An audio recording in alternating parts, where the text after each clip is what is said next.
As we journey through life, we are constantly bombarded by triggers from our environment. These triggers may set us off in a positive direction.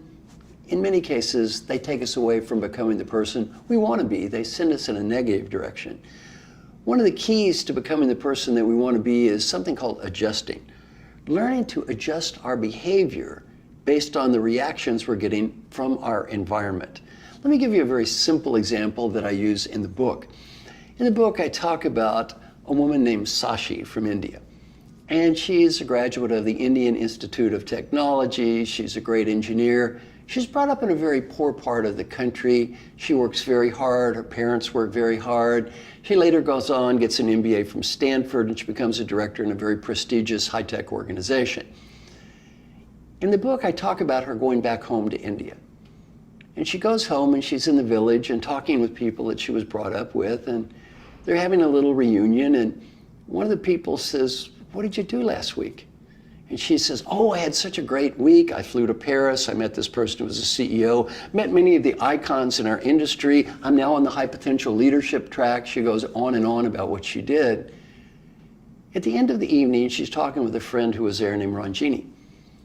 And Ranjini was talking to her, and she says, "Boy, that was so much fun. What a nice reunion." And Ranjini said, "Well, it might have been fun for you. I heard several of the people talking on the way out about what a show-off you were and how arrogant and how rude you've become." She said, "Well, what do you mean rude and arrogant? They just asked me what I did and I told them." Then Ranjini said, "How do you think it felt to them?" It felt like you were just rubbing their noses in everything that you've done. They haven't been to Paris. They haven't worked with CEOs.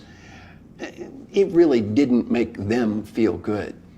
Well, she was angry for quite a while until she finally reflected and realized her friend was right. Her friend was being a true friend and telling her the truth. What did she learn to do? The next time she was back in the village and someone said, "What did you do last week?" She said, "Well, I worked hard, I traveled some. What did you do last week?" And she really started focusing her energy not on, "Let's talk about me." She focused her energy on, "Let's talk about your life. Let's talk about what you did. Let me show some interest in you and make it more about you." This is what's called adjusting. As we go through life, we're going to get messages from our environment, triggers that shift us one way or the other. Important to learn to listen to these triggers, learn from them, and adjust our behavior to become the person that we want to become.